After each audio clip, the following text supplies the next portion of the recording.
All right, welcome back. We've got another topic tonight. We're actually going to cover two things. We're going to cover even and odd functions versus even and odd degree, which are two completely different things. All right, so let's carefully title this even functions in your notebook here, functions being the key word. And we're going to investigate 4 different graphs. It says using your graphing calculator to graph each one, draw a rough sketch under its equation. So again, I'm just grabbing my calculator, I'm typing in x to the 4th, and we're just drawing a rough sketch. So there's my x to the 4th. I'm graphing 2x to the 4th plus 2x squared. The next one, again, I'm just doing a rough sketch based off my calculator screen. And I got this guy. Oops, let me try that again. This guy here. So it says all of the above functions are called even, and again, stress that word functions to yourself. What type of symmetry do you notice that they have? All right, so here's the key. We want to say they are reflections over the y-axis. And I hope you would agree with that.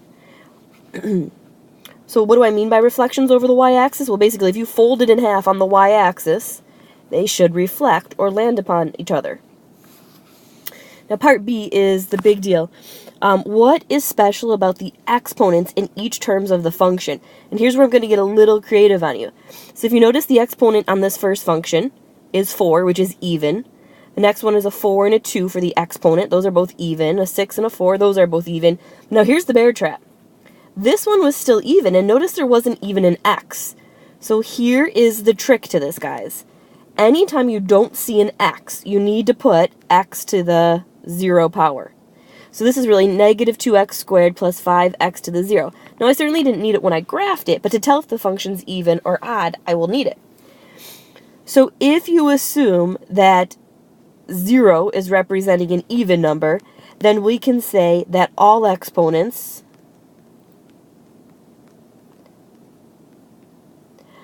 including the exponent of 0,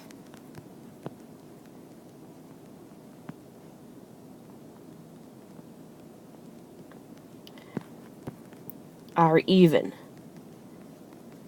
Okay, now I just want to be clear. 0 truly isn't an even or an odd number, but if you think of it in terms of this, it's an even function. If all the exponents are even and I count 0, 0, 2, 4, 6, 8, 10 as even, then that makes it an even function.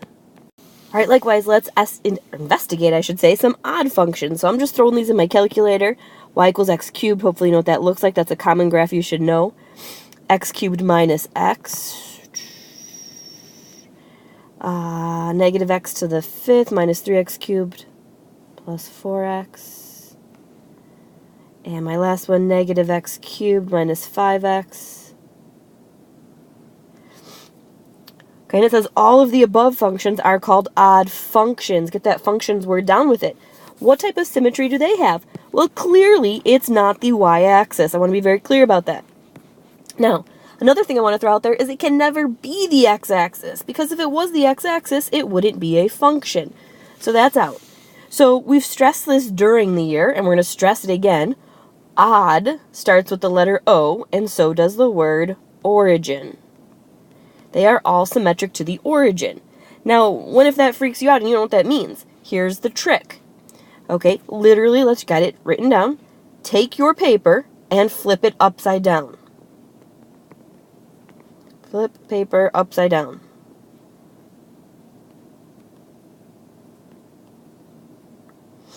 Okay, flip your paper upside down. If it looks the exact same, so take your notebook, you just drew 4 graphs, flip them upside down, your notebook. If it looks the exact same, it is an odd function, and that means it has symmetry to the origin. So now what's special about each of these exponents? Well, let's take a look. 3, odd, 3. What's the exponent there? A 1. Odd, 3, 5, 3, 1, odd, 3, 1, odd. Get the idea here. All the exponents are odd. Now, what if you have a mix of even and odd? Well, of course, then that's nothing. It has no symmetry. Most functions in the world don't have symmetry. It's very rare that they have symmetry, and we always pick out the nice ones for you. But not everything has symmetry. Okay, here's a quick summary. Again, let's get a perfect sketch in our notebook. This is what an even function should look like. Now, there's another thing we're going to throw in here. Even functions follow the following properties. If a graph is symmetric to the y-axis, it is even. All of the exponents in its equation are even, and again, I just want to include, let's make an asterisk, include 0. We're calling that even. Now, here's the big one we haven't talked about in a while. There is a rule. If you find f of negative x, you have to get out f of x. Okay, we had that on an index card a while ago. We have to memorize that rule. And the trick, of course, you could fold the paper in half along the y-axis, and it aligns perfectly. Then it's even. All right, let's take a look at odd.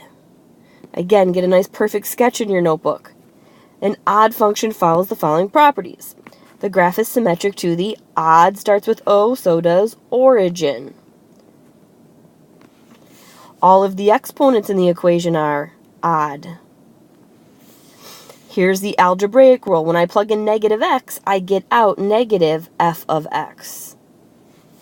And the trick, you can turn your graph paper upside down and it still looks the same, then it's odd.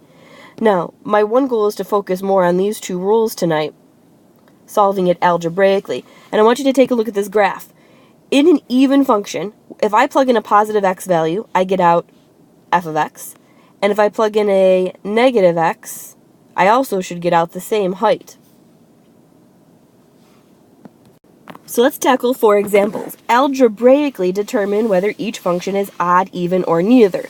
Now, of course, the dummy proof method is going to be to graph it and look at your calculator and see what it's symmetric to. Anybody should get that question right. If it specifically says you have to tackle this algebraically, then you have to use the rule. Okay? So the rule said when you substitute in negative x, if you get the original out, f of x, then it's even. If you get the negative version out, then it's odd. Now, let's be smart and anticipate some things. We should already know if this function is even or odd. Let's look at the exponents. I see a 4, a 2. This guy doesn't have one, so let's put in x to the 0 for ourselves. Are they all even, all odd, or a mix? Well, clearly, 2, 4, and 0, they are all even. So I already know this better turn out to be even, so I better get the original function out. Let's go ahead and see what happens. I'm going to carefully substitute in negative x. So I'm going to get 3 times negative x to the 4th minus 5 times negative x plus 17.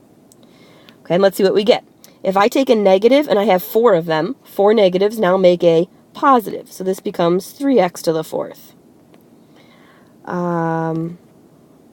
This guy was negative x squared, so I have 2 of them, so those 2 negatives make a positive. So there's a positive x times a negative 5, get me negative 5x, and I have plus 17. Nothing happened there. Compare. Is that the exact same? Heck yeah. Therefore, it's even if it comes out to be the exact same. That's what that rule says.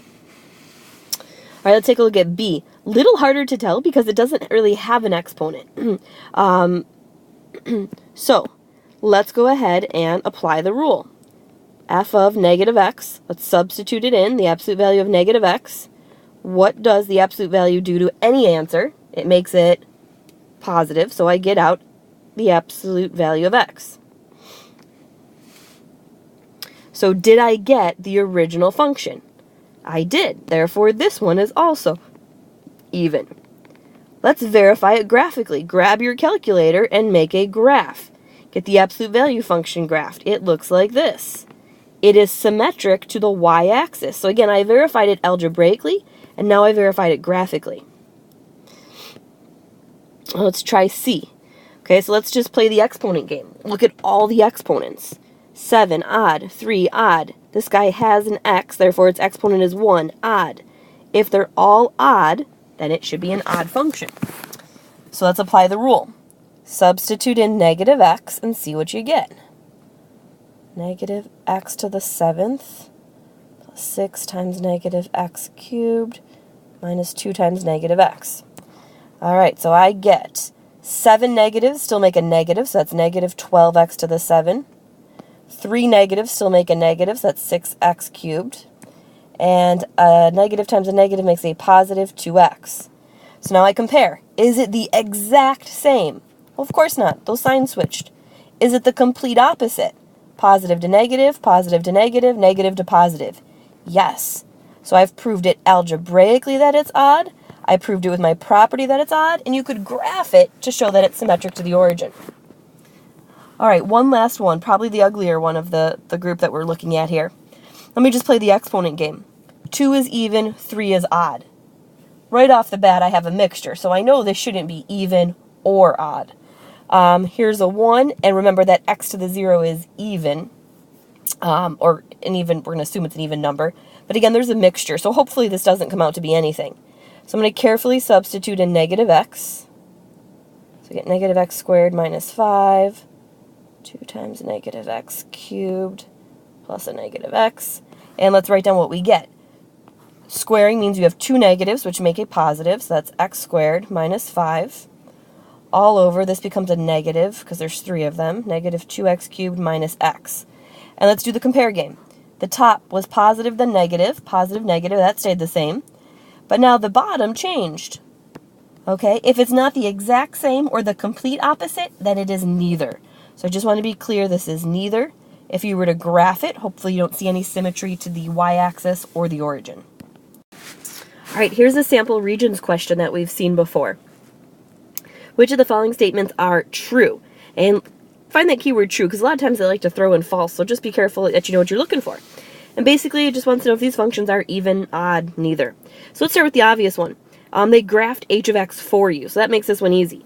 Is it symmetric to the y-axis? Is it symmetric to the origin? You flip your paper and it looks the same, or nothing. Well, hopefully you already said y-axis, therefore this is an even function, so I can rule out h of x is odd. So I know it's already 50-50, 1 or 3. So now the question is, are f and g both odd, or is f odd and g neither? So let's think about this. I'm not going to be, guess here. I'm going to throw in my calculator and take a look at it. I'm going to graph f of x equals the cubed root of x. So grab your calculator, let's type her in. And I get this function. Now I didn't draw it perfectly, I apologize. Let me try again. I'm trying to use my finger here because my pen broke. So it's not perfect on my paper, but if you look at it on your screen and you flip this upside down, clearly it's not symmetric to the y-axis, but it is symmetric to the origin. So I know that f is definitely odd. Now, you can't really graph this on your calculator. This is where you need to think. Where are they telling you to take this graph and move it? Hopefully your gut already knows these shifts pretty well, and it's saying take this graph and move it down 2. So if I take that graph and I move it down 2, it now looks like that. So again, we already know it's not even. The question is it odd? If you flip your paper over after you've drawn this in your notebook, so flip it over, does it look like it's in the exact same spot? No. So I'm going to go with f is odd, g is neither, and h is even. All right, our second topic that people keep kind of mushing together here is even and odd degree. Notice I'm not talking about a function anymore. I'm talking about a degree. And what these questions refer to are the end behavior of your polynomial. So you'll notice you're not going to see that word function anymore. It says, how does the highest degree of the polynomial determine the shape of the graph? And you have to be able to explain this pretty well. So it says, sketch the graph of x squared. We can easily do that. We should all know what a parabola looks like. What will the graph of x to the 4th look like? Well, if you go just graph it on your calculator. And it kind of shrinks it in a little bit. And then what do you think the graph of x to the 6th will look like? Again, just graph it on your calculator. And it looks like this. Sketch the graph of x cubed. So notice this was an even degree, and this is an odd degree. So here's my x cubed graph in blue. X to the 5th, so again I'm using my calculator. And x to the 7th.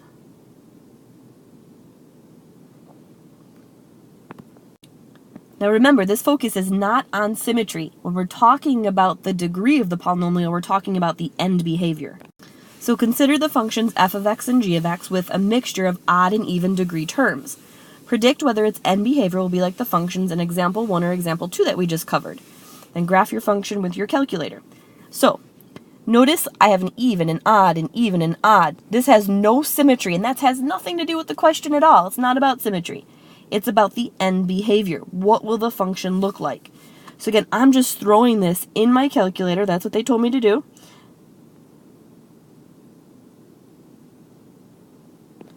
Okay.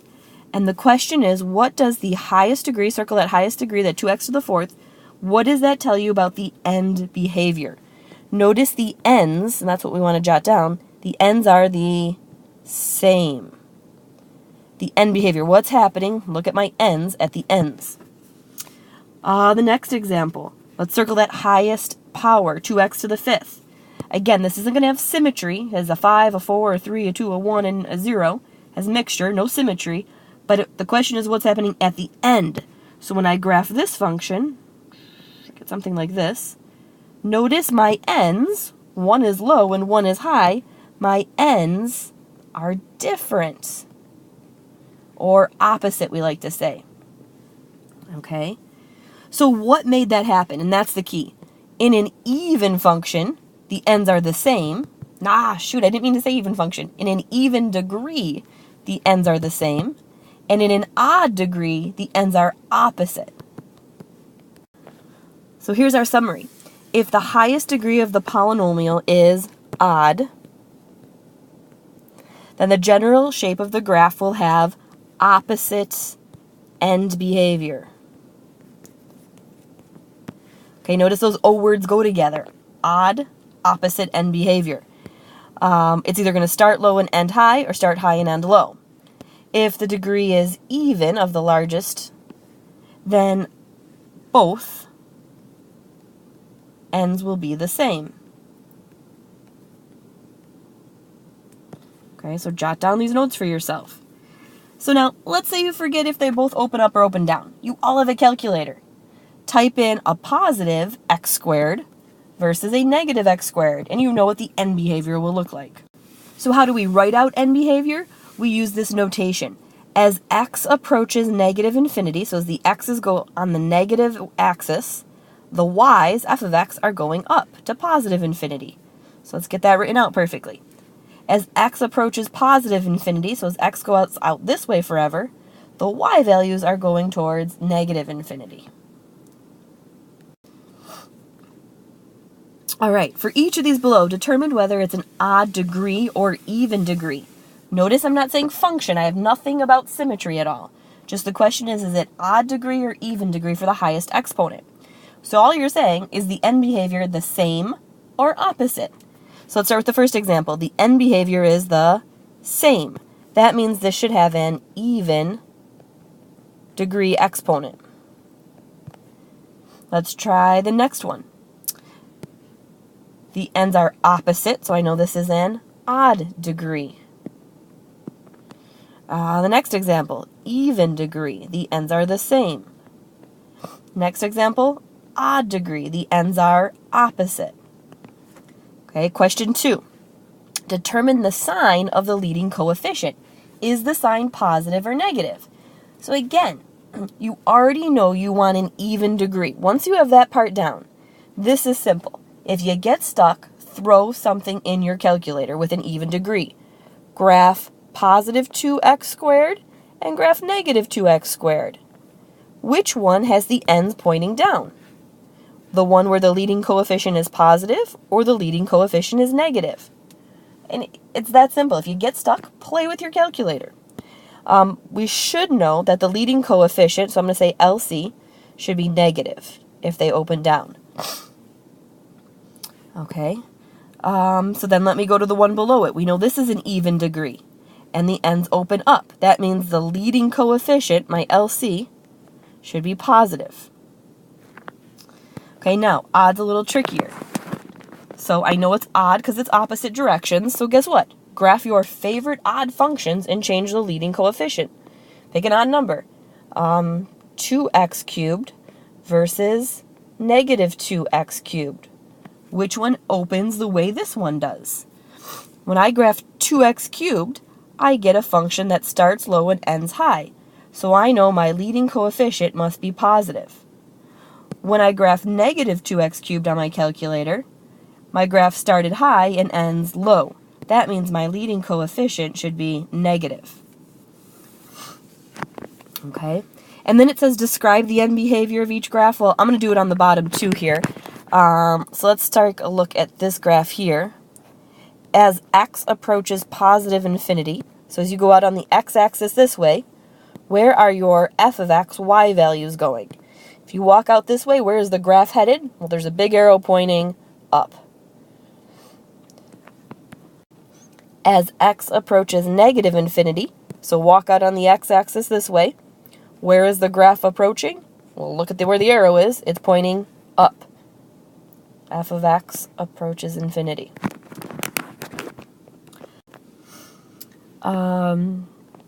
Let's see. As x approaches positive infinity on this graph, so if I walk out this way, where is the graph headed? Well, it's headed towards negative infinity.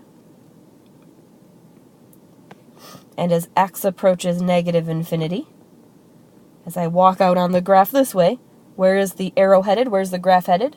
Towards positive infinity. All right, so we just covered a lot tonight. We've covered a review of even and odd functions, which is about symmetry, and then even and odd degree, which is about end behavior. So we look forward to some great practice tomorrow. See you then.